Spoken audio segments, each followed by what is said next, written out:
আসসালামু আলাইকুম। রিমা রান্নাঘরে সবাইকে স্বাগতম। আশা করি সবাই ভালো আছেন।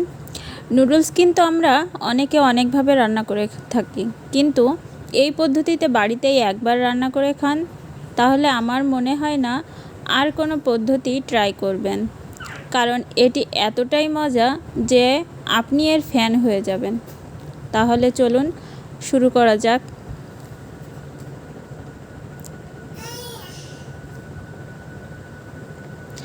প্রথমে আমি একটি প্যানে 2 কাপ পরিমাণ পানি দিয়ে তার ভিতরে 1 মুঠ আমি গাজর কুচি দিয়ে দিলাম, আর 1 মুঠ মটরশুঁটি দিয়ে দিলাম, আর 1 মুঠ বরবটি কুচি করে দিয়ে দিলাম।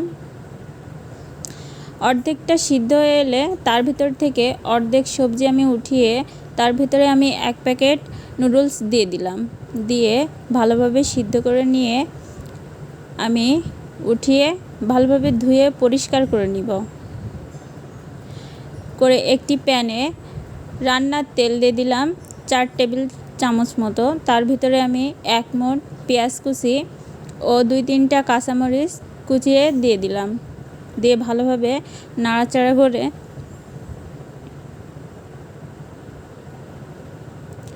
এর ভিতরে অর্ধেক সিদ্ধ করে রাখা যে সবজিটা রেখেছিলাম সেটা দিয়ে দিলাম। দিয়ে ভালোভাবে নাড়াচাড়া করে নিব। এবার স্বাদ মতো লবণ দিয়ে দিলাম। দিয়ে আমি একটা টমেটো কুচি করে দিয়ে দিলাম। দিয়ে ভালোভাবে নাড়াচাড়া করতে থাকবো। এরপরে একটি ডিম দিয়ে ভালোভাবে নাড়াচাড়া করে মশলার সঙ্গে ও সবজির সঙ্গে ডিমটি ভালোভাবে মিশিয়ে নিব।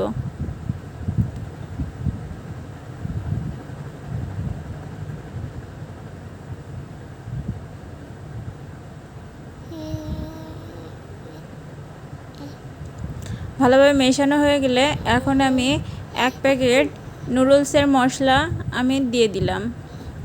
দিয়ে আমি একসঙ্গে ভালোভাবে মিশিয়ে নিব, যেন মশলাটি ডিম ও সবজির সঙ্গে ভালোভাবে মিশে যায়।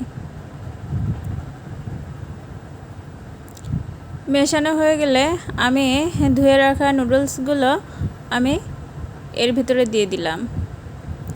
দিয়ে ভালোভাবে নাড়াচাড়া করে নুডলস ও মশলা ও সবজি ভালোভাবে ভাজি করে নিব।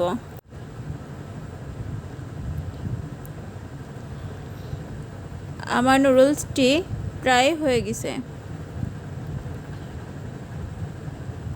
মাশাআল্লাহ, অনেক মজার ছিল।